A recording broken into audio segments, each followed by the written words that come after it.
અમેરિકામાં રહેતા ભારતીયો અને ખાસ કરીને ગુજરાતી પરિવારો માટે આ સમાચાર માત્ર એક ક્રાઇમ સ્ટોરી નથી, પરંતુ પોતાના જ ઘરની અંદર ચાલી રહેલી કોઈ અજાણી તકલીફને સમયસર ઓળખવાની એક ગંભીર ચેતવણી છે. કારણ કે મેસેચ્યુસેટ્સના એક્ટન શહેરમાંથી સામે આવેલી એક એવી ઘટના છે જેણે આખા ભારતીય સમુદાયને હચમચાવી દીધો છે.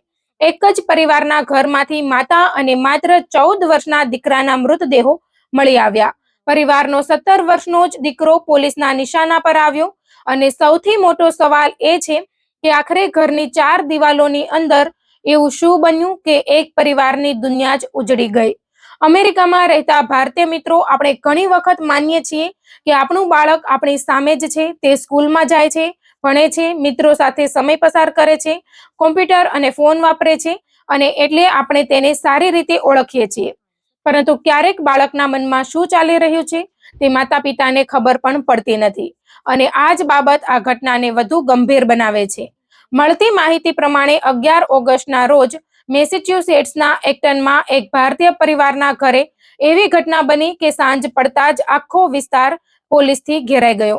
આ કેસમાં 17 વર્ષના અર્જુન અરવિંદ પર તેની પોતાની માતા 45 વર્ષની સુધા વેંકટેશન અને તેના 14 વર્ષના નાના ભાઈ સિદ્ધાર્થની હત્યાના આરોપો લાગ્યા છે. જો કે અહીં ખાસ વાત સ્પષ્ટ કરી દઈએ કે આ કેસ હજુ કાનૂની પ્રક્રિયામાં છે અને આરોપો કોર્ટમાં સાબિત થવાના બાકી છે. પરંતુ પોલીસ તપાસમાંથી સામે આવેલી વિગતો અત્યંત ચોંકાવનારી હોવાનું જણાવવામાં આવી રહ્યું છે. હવે ચાલો તમને શરૂઆતથી આખી ઘટના સમજાવીએ, કારણ કે આ ઘટનામાં સૌથી મહત્વની વાત એ છે કે પોલીસને શરૂઆતમાં આ ઘરમાં કોઈ ગંભીર ઘટના બની હોવાની જાણ પણ નહોતી અને એક ટ્વિટર દ્વારા કરવામાં આવેલા ફોન પછી આખું રહસ્ય ખુલવા લાગ્યું. 11 ઓગસ્ટની સવારે લગભગ 7 વાગ્યાની આસપાસ પરિવારના પિતા કામ માટે ઘરની બહાર ગયા હતા. ઘરમાં માતા સુધા, 17 વર્ષનો અર્જુન અને 14 વર્ષનો સિદ્ધાર્થ હોવાનું જણાવવામાં આવ્યું છે.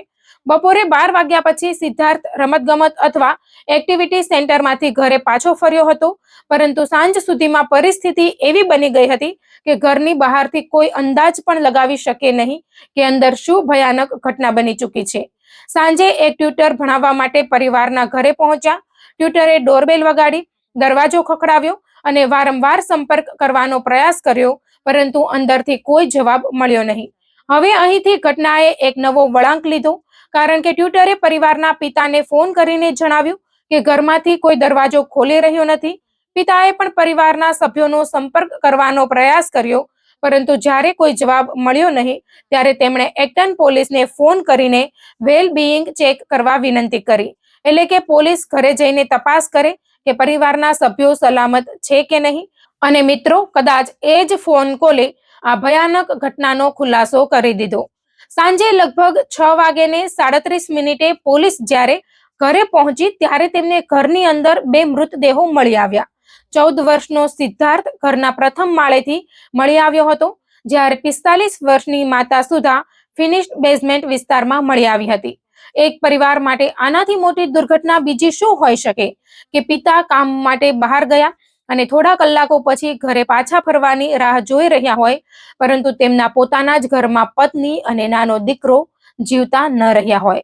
પરંતુ પોલીસ માટે આ કેસ અહીં પૂરો થવાનો નહોતો, કારણ કે હવે સૌથી મોટો સવાલ હતો કે આ ઘટના પછી 17 વર્ષનો અર્જુન ક્યાં છે. તપાસ દરમિયાન સામે આવ્યું કે અર્જુન તેની માતાની 2014ની લીલા રંગની હોન્ડા એકોર્ડ કાર લઈને ત્યાંથી નીકળી ગયો હતો. એટલે પોલીસની તપાસ હવે માત્ર ઘરની અંદર શું થયું તેના સુધી સીમિત રહી નહોતી, પરંતુ એક સગીર આરોપી ક્યાં ગયો છે અને તેને કેવી રીતે શોધવો તે પણ મોટો પ્રશ્ન બની ગયો હતો. ત્યારબાદ બીજા દિવસે એટલે કે 12 ઓગસ્ટની સવારે પોલીસને એક પાર્કિંગ લોટમાં એવી જ લીલા રંગની હોન્ડા એકોર્ડ કાર મળી આવી અને જ્યારે પોલીસે કારની તપાસ કરી ત્યારે અર્જુન કારની અંદર સૂતો અથવા પડેલો મળી આવ્યો હોવાનું જણાવવામાં આવ્યું છે. સૌથી મહત્વની વાત એ હતી કે પોલીસે તેને કસ્ટડીમાં લીધો ત્યારે તેણે કોઈ પ્રતિકાર કર્યો ન હતો. હવે આ કેસનો સૌથી ચોંકાવનારો ભાગ અહીંથી શરૂ થાય છે. તપાસમાં પોલીસને અર્જુનના ઓનલાઈન વર્તન વિશે પણ માહિતી મળી હોવાનું જણાવવામાં આવ્યું છે. આરોપ મુજબ તે છેલ્લા કેટલાક સમયથી ચિંતાજનક પ્રકારનું વર્તન દર્શાવી રહ્યો હતો અને તેણે ઇન્ટરનેટ તથા ચેટ જીપીટીનો ઉપયોગ કરીને પરિવારના સભ્યોની હત્યા સાથે જોડાયેલા થિયોરિટિકલ આઈડિયા અને ફેન્ટેસી સ્ટોરીઝ જેવી સામગ્રી શોધી હતી. આ માહિતી જો તપાસમાં સત્તાવાર રીતે સાબિત થાય તો તે માતા પિતા અને ખાસ કરીને અમેરિકામાં રહેતા ભારતીય પરિવારો માટે ખૂબ ગંભીર પ્રશ્ન ઊભો કરે છે કે બાળકો ફોન અને ઇન્ટરનેટ પર શું જોઈ રહ્યા છે, શું શોધી રહ્યા છે અને તેમના વર્તનમાં કોઈ અચાનક ફેરફાર તો નથી આવ્યો ને.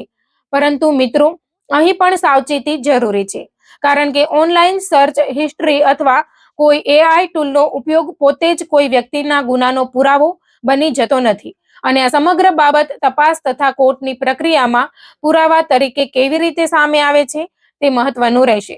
અત્યારે પોલીસ માટે હત્યાનું ચોક્કસ કારણ એટલે કે મોટિવ શું હતું તે હજુ સ્પષ્ટ નથી. આ ઘટનામાં કયા હથિયાર અથવા સાધનોનો ઉપયોગ થયો હતો તેની સંપૂર્ણ વિગતો પણ તપાસ અને મેડિકલ એક્ઝામિનરના રિપોર્ટ બાદ વધુ સ્પષ્ટ થઈ શકે છે. અર્જુન સામે 2 મર્ડર કાઉન્ટ્સ, પરિવારના સભ્ય પર હુમલા અથવા બેટરીના 2 કાઉન્ટ્સ અને મોટર વાહનના અનધિકૃત ઉપયોગનો આરોપ મૂકવામાં આવ્યો હોવાનું જણાવવામાં આવ્યું છે. તેની ઉંમર 17 વર્ષની હોવાથી કેસમાં જુવેનાઇલ કોર્ટ અને તેને પુખ્ત આરોપી તરીકે ટ્રાય કરવામાં આવશે કે નહીં તે અંગેની કાનૂની પ્રક્રિયા પણ મહત્વપૂર્ણ બનશે. એટલે અમેરિકામાં રહેતા ભારતીયો અને ગુજરાતી પરિવારો માટે આ કેસને માત્ર એક હત્યાની ઘટના તરીકે જોવાના બદલે એક મોટા સામાજિક સંદેશ તરીકે પણ જોવો જરૂરી છે. આપણે આપણા બાળકો માટે બધું કરીએ છીએ, તેમને સારી સ્કૂલ આપીએ છીએ, સારા કપડાં આપીએ છીએ, મોબાઈલ અને કમ્પ્યુટર આપીએ છીએ, તેમના ભવિષ્ય માટે પૈસા બચાવીએ છીએ, પરંતુ શું આપણે દરરોજ 5 મિનિટ તેમના મનની વાત સાંભળવા માટે કાઢીએ છીએ? શું આપણે તેમને પૂછીએ છીએ કે સ્કૂલમાં શું થયું? કોઈ વાત તેમને પરેશાન કરે છે? કોઈ મિત્ર સાથે સમસ્યા છે? તેઓ કોઈ વાતથી ગુસ્સે છે? તેઓ ઊંઘ બરાબર લે છે કે નહીં? અને સૌથી મહત્વની વાત, શું તેઓ આપણાથી કોઈ વાત છુપાવી રહ્યા છે? અમેરિકામાં રહેતા ભારતીય અને ગુજરાતી માતા પિતા માટે આ પ્રશ્નો ખૂબ મહત્વના છે, કારણ કે આપણા ઘણા પરિવારોમાં માતા પિતા કામકાજમાં વ્યસ્ત હોય છે. બાળકો સ્કૂલ, કોલેજ, સ્પોર્ટ્સ અને ઓનલાઈન દુનિયામાં પોતાનું અલગ જીવન જીવતા હોય છે અને ઘણી વખત એક જ ઘરમાં રહેતા હોવા છતાં પરિવારના સભ્યો વચ્ચે સાચી વાતચીત ઓછી થઈ જાય છે. એટલે આ ઘટના પરથી કોઈ બાળકને શંકાની નજરે જોવાની જરૂર નથી, પરંતુ પોતાના બાળકના વર્તનમાં અચાનક અને ગંભીર ફેરફાર દેખાય તો તેને અવગણવો પણ નહીં. જો બાળક ખૂબ ગુસ્સે રહેતું હોય, એકલું રહેવા લાગે, પરિવારથી સંપૂર્ણપણે દૂર થતું જાય, સતત હિંસા અથવા મોત સાથે જોડાયેલી સામગ્રીમાં અસામાન્ય રસ બતાવે અથવા પોતાની કે બીજાની સુરક્ષા અંગે ચિંતાજનક વાતો કરે તો માતા પિતાએ શાંતિથી તેની સાથે વાત કરવી જોઈએ અને જરૂર પડે તો સ્કૂલ કાઉન્સેલર, માનસિક આરોગ્ય નિષ્ણાત અથવા અન્ય યોગ્ય વ્યવસાયિકની મદદ લેવી જોઈએ. આ ઘટનામાં સૌથી દુઃખદ વાત એ છે કે એક પિતા હવે પોતાની પત્ની અને નાના દીકરાને ગુમાવી ચૂક્યા છે અને આખો પરિવાર એક એવી ટ્રેજેડીમાંથી પસાર થઈ રહ્યો છે જેને શબ્દોમાં વ્યક્ત કરવી લગભગ અશક્ય છે.